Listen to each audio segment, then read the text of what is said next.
My group, consisting of myself as the GM and 3 players, just finished the Jehammed Trilogy after 82 sessions, which is roughly 300 hours of play.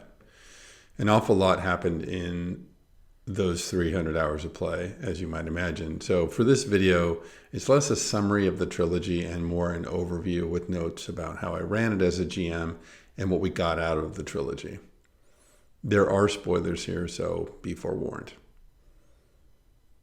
For our group, the pinnacle of tabletop role-playing is the extended campaign. Previously, I'd run many campaigns, and the lengthy ones that I'd run for RuneQuest, Aftermath, and Shadowrun really stand out as some of my favorites. The Degenesis setting promised this kind of extended campaign play when I first started digging into the system and the world. And the Jehammed Trilogy looked like the lattice to grow a framework for a campaign that would bring out the promise of that setting and to give the players the opportunity to participate in some truly epic adventures. The first thing we needed to do was align expectations. So these 3 players and I have been playing together for years, so there's a lot of trust that we'd already established. This is a dangerous and dense setting, and we agreed that we'd have to have some ground rules going into it. First, we knew that the player characters were going to have to cultivate relationships and make allies where they could to even the odds in their favor.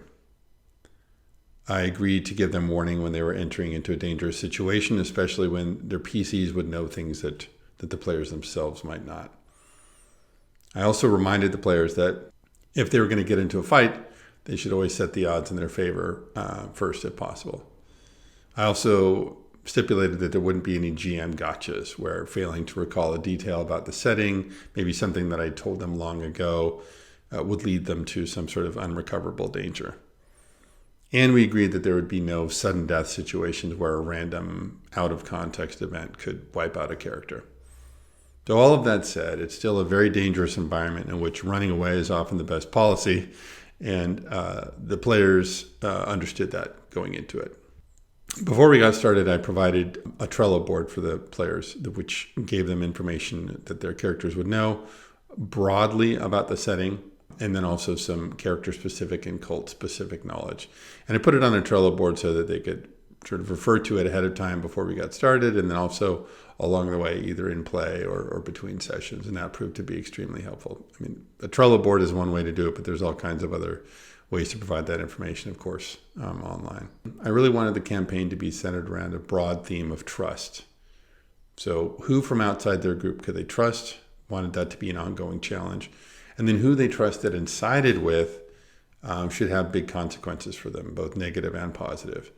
And their choices shouldn't be easy or morally black and white. And finally, the player characters should be able to disagree with each other, but always trust each other in the end. This isn't going to be some sort of PvP situation. Then here's what I established behind the scenes as a GM. The broad narrative swath is that the world is being gradually overwhelmed by the primer. This is no secret. And everyone is fighting amongst themselves while this is happening. But I did posit that there are a few people in high places who are trying to find a way to focus attention on the real threat of the primer and forge some relationships across cults. They just have to be extremely careful about how they do that, and to a certain degree, the player characters are a part of those manipulations. I also wanted to get the feel of a show like Deadwood or Battlestar Galactica, in which relationships between factions and key characters change and take on complexity and nuance. And I wanted to not replicate a mistake I'd made before in previous campaigns. I didn't want to have the campaign become a tour of the game world, because I learned that it just becomes overwhelming and really under-rewarding for both the players and to the GM.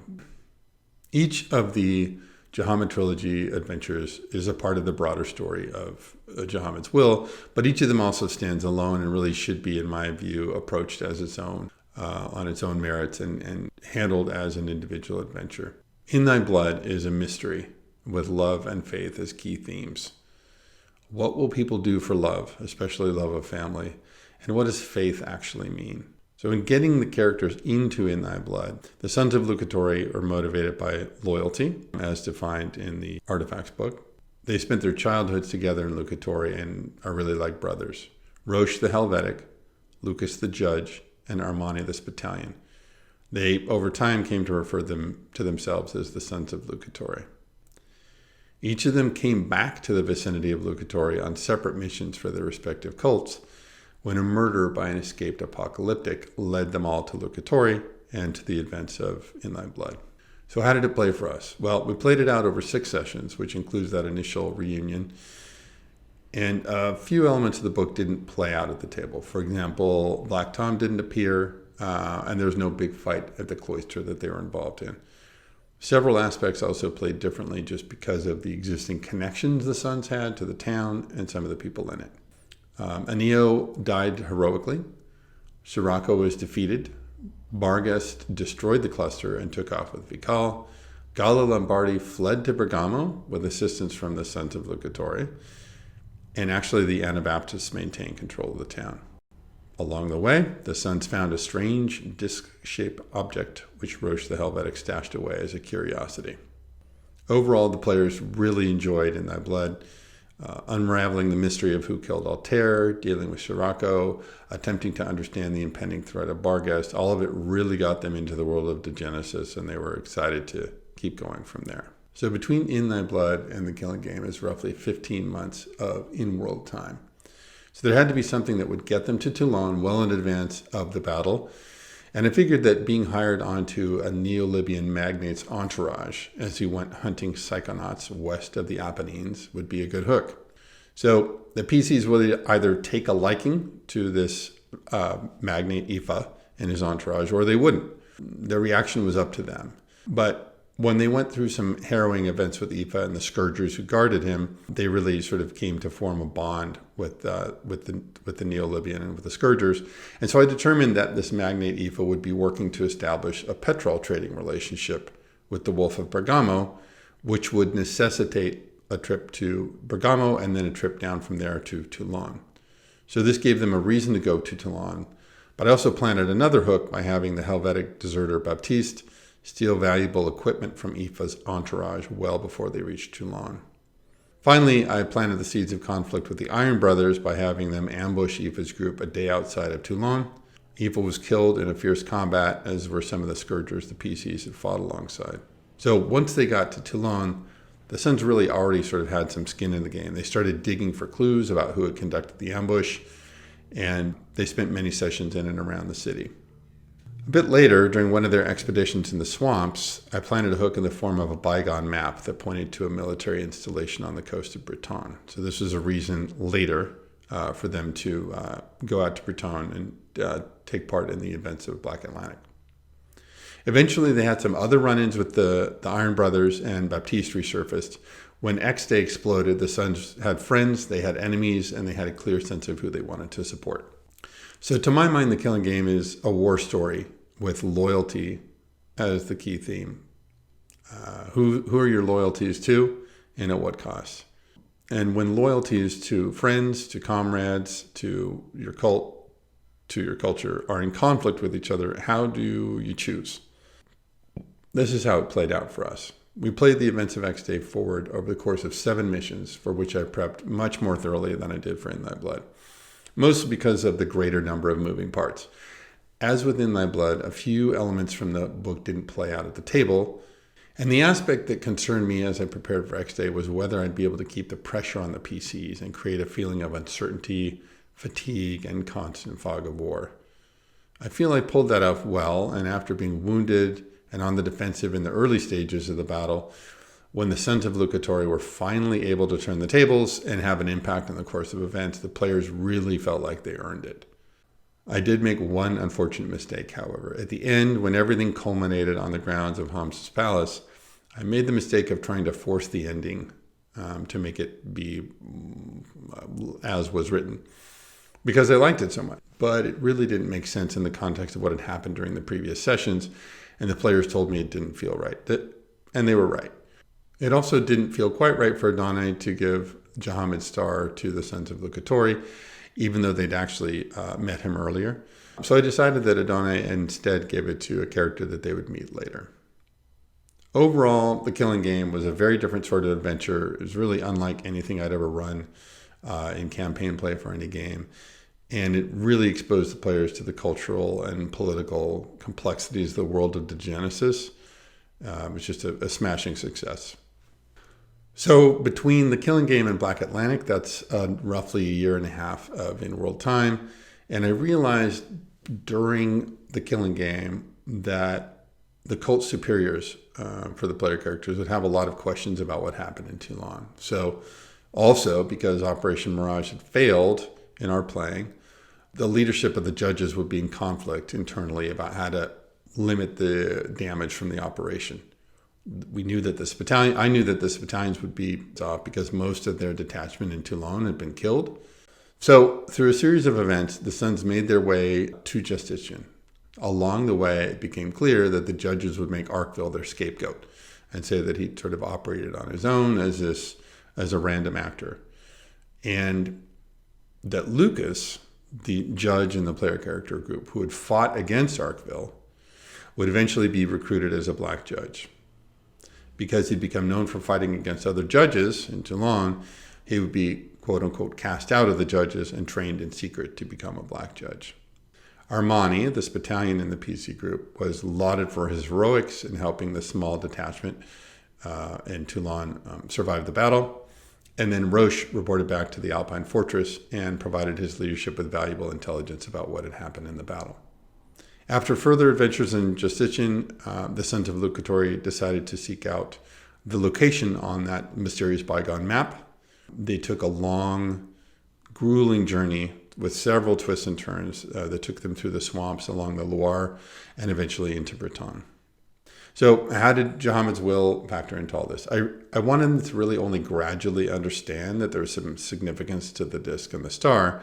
So when they actually met up with an Anabaptist who'd been given the star by Adonai, they started to think of themselves as fated to be part of something immense, but as yet unknowable, which was exactly the kind of the reaction that I wanted to get from them.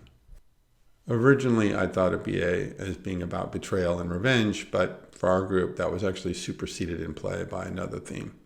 Here's how it played for us. Because I dangled that lure of the bygone military outpost, I knew from the start that this was just not going to play very closely to what was written. So I studied the hell out of the book. I thought a lot about which of the interwoven plots and NPCs made the most sense for the campaign, given the experiences of the PCs, their motivations and personalities, and the theme of the adventure and of the campaign. I wound up leaving out Ampere, Malinès, and Sophiane altogether.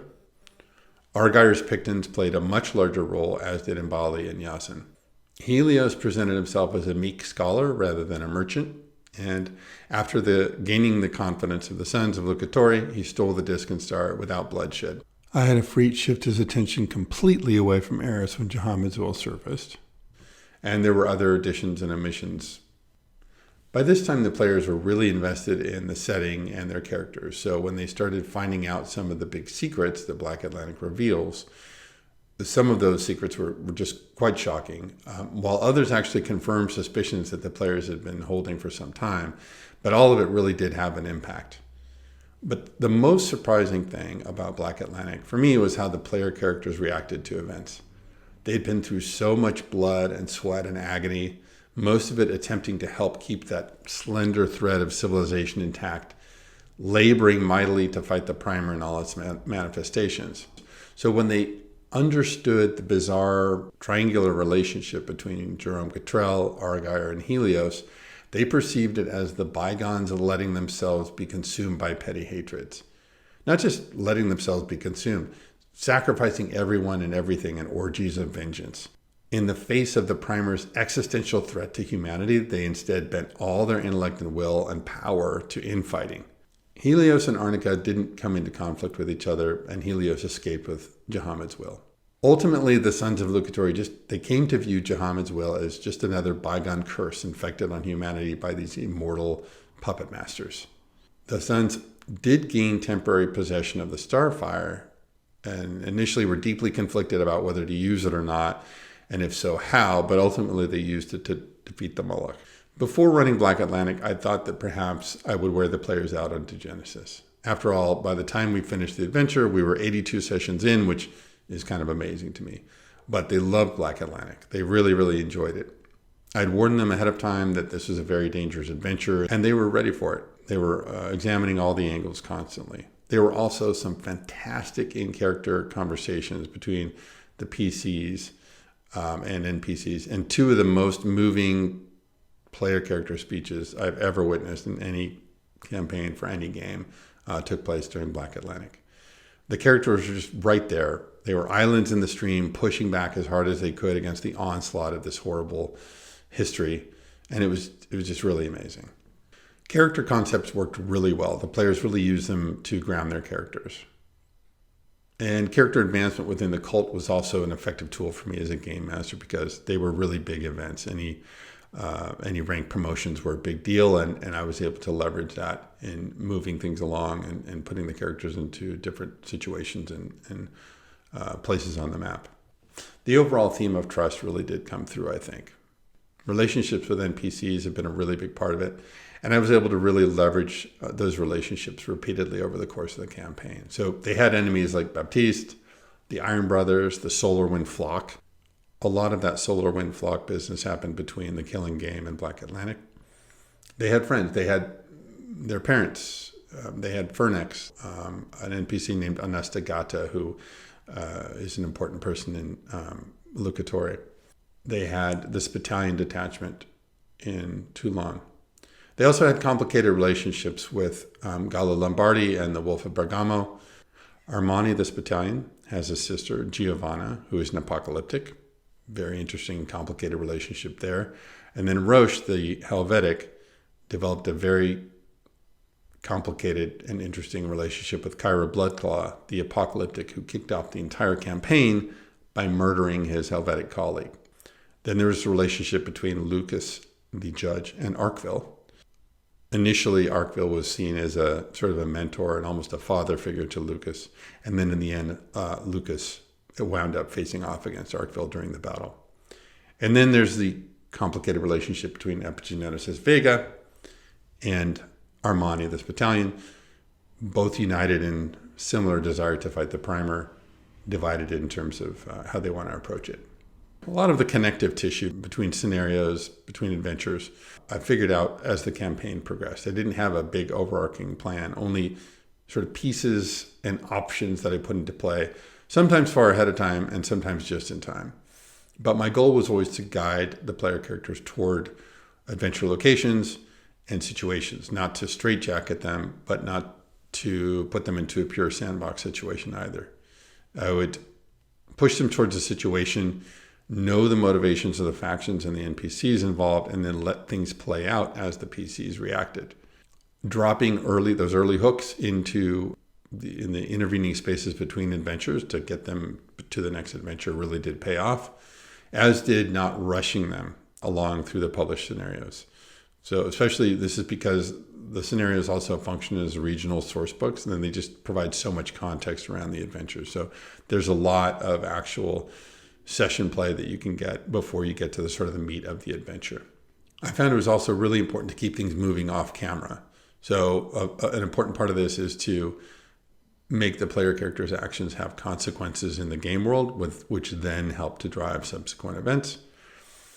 And character development is also something I was always trying to keep in mind in the back of my head. I'm not talking about pre-planned arcs, but I'm talking about how to put those player characters into positions that would challenge their assumptions, challenge their beliefs. And then, of course, always trying to remember that theme of trust and think about how to make that a factor.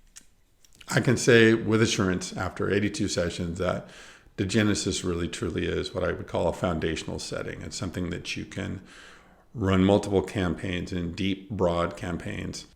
Beyond the Jehammed Trilogy, there's just so much adventure to be had. For now, we're in a pause while I work on a Hyperspania scenario for them. And from there, the Sons of Lucatore have reason to head to Africa, but we'll see how things play out. That's it. Thanks for watching. Cheers.